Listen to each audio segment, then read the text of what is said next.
La chronique cinéma vous est présentée par le magazine Studio Ciné Live. Bonjour à toutes, bonjour à tous, bienvenue dans cette chronique cinéma, chaque semaine avec Manon. D'ailleurs, bonjour Manon. Bonjour Stéphane, bonjour à tous. Chaque semaine, je vous le disais, on vous donne envie de sortir, d'aller au cinéma avec plusieurs sélections. Tout d'abord, celle de Manon avec les films étrangers et les miens, la sélection française. D'ailleurs, galanterie oblige, on va commencer tout de suite avec toi Manon et ta première sélection. Alors je vais commencer par vous parler du film Serena, donc, qui se déroule pendant la Grande Dépression. On a un couple, George Pemberton et sa femme Serena. Et effectivement, ils forment un couple passionné et ils sont également des associés redoutables. Ils partent pour la Caroline du Nord pour y développer une grande entreprise de bois de construction et très vite, Serena va s'imposer comme l'égale des hommes en dirigeant d'une main de fer avec son mari leur grande entreprise. Donc tout se passe au mieux jusqu'au jour où un drame se produit, dévoilant une autre facette de Serena, nettement plus redoutable. Je vous en dis pas plus, vous verrez ça dès mercredi. Donc la réalisatrice Suzanne Bier réunit un duo qui a déjà fait ses preuves plusieurs fois et qui fonctionne à merveille, autrement dit Jennifer Lawrence et Bradley Cooper, dans le rôle du couple passionnel qui est une vraie force pour le film. Tu nous en rappelles une dernière fois le titre ? Serena. D'accord, c'est simple à retenir en même temps. C'est facile, ça va. En ce qui me concerne, j'ai choisi l'excellent film La prochaine fois, je viserai le cœur de monsieur Cédric Angé. Cédric Angé, comme ça, le nom ne vous dit peut-être pas grand-chose, mais c'est un très grand scénariste et dialoguiste. Il a travaillé sur plusieurs films, notamment L'homme qu'on aimait trop d'André Téchiné. Et ce film va nous raconter l'histoire d'un homme qui, depuis plusieurs mois, entre 78 et 79, va enquêter sur un tueur en série, puisque plusieurs habitants de l'Oise se retrouvent plongés dans l'angoisse, puisqu'un tueur maniaque sévit, prenant pour cible de jolies jeunes femmes. Alors après avoir tenté de renverser plusieurs fois sa fille au volant, il finit par blesser et tuer des autostoppeuses, choisies comme ça au hasard. L'homme est partout et nulle part, il échappe aux pièges, aux enquêteurs, aux barrages. Vous allez le voir, c'est vraiment formidablement interprété.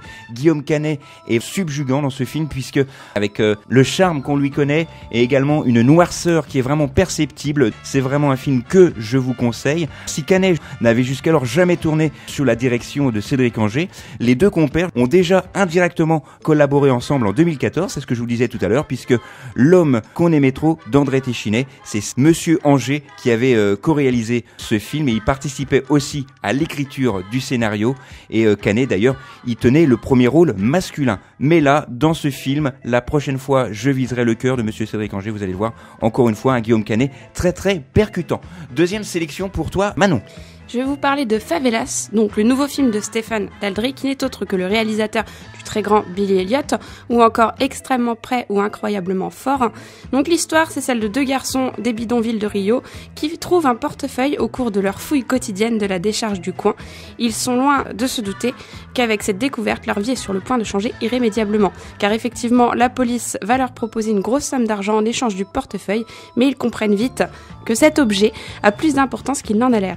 Du coup, avec un troisième copain, ils décident de ne pas faire confiance à la police qui est moins claire qu'elle n'y paraît et partent cacher leur portefeuille et vont tenter de recomposer étape par étape la vie du propriétaire de ce fameux portefeuille. Donc une véritable aventure pour ces trois petits garçons qui nous entraînent à travers les favelas et à travers le Rio de nos jours. Dernière sélection pour moi, il s'agit d'un film français, le deuxième film de Mélanie Laurent, qui signe ici avec Respire, un film totalement déroutant, innovant, à contrario de son premier film Les Adoptés.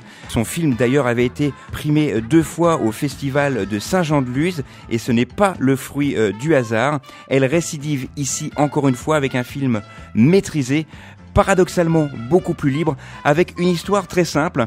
C'est l'histoire d'une jeune fille, Sarah, rebelle, séductrice, qui arrive en plein milieu d'une année scolaire dans une classe où il y a une élève super douée qui va lier une amitié entre elles, peut-être un peu plus, vous le découvrirez en allant voir ce film. Mélanie Laurent signe là un film, comme je vous le disais, un bouleversant. On n'en sait pas trop sur le scénario, malheureusement il n'a pas été présenté à la presse avant qu'on vous en parle, mais il a vraiment été très très bien accueilli, notamment lors du dernier festival de Cannes. Mélanie Laurent réunit ici Lou Delage, Isabelle Carré et Joséphine Japy qui tiennent les rôles principaux. Et je vous prie de croire qu'on entendra longuement et longtemps parler de Mélanie Laurent en tant que réalisatrice. C'est son deuxième film et vous allez le voir, c'est vraiment une réalisatrice hors norme. Tout est maîtrisé de bout en bout avec un sujet quand même assez difficile. Est-ce que tu as encore quelques secondes pour nous parler d'un dernier film, Manon ? Quelques secondes vraiment pour vous parler du film Quand vient la nuit, donc un film qui réunit les acteurs Tom Hardy, Noomi Rapace ou encore Feu James Gandolfini, donc c'est son dernier film. C'est l'histoire d'un barman, Bob, qui porte un regard désabusé sur le blanchiment d'argent qui se passe dans les bars dépôts comme on dit. Un jour, c'est leur bar, c'est son bar à lui qui va être victime d'un cambriolage qui va mal tourner et sa vie va être totalement bouleversée par l'enquête qui va suivre. Je ne vous en dis pas plus. Le film s'intitule Quand vient la nuit, venez le voir dès mercredi. Tu vas nous donner les nombres d'entrées de la semaine, s'arrêtant bien sûr après ce week-end de dimanche.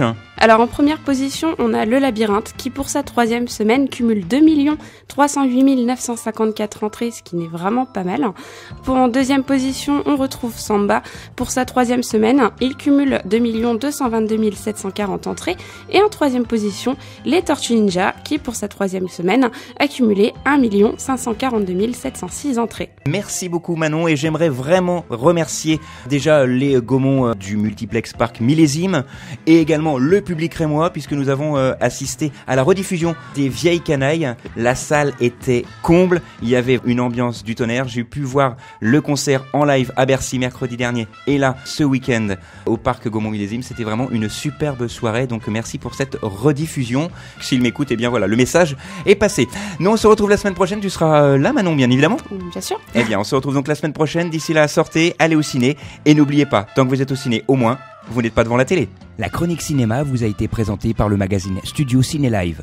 Studio Ciné Live, c'est chaque mois toute l'actualité du cinéma.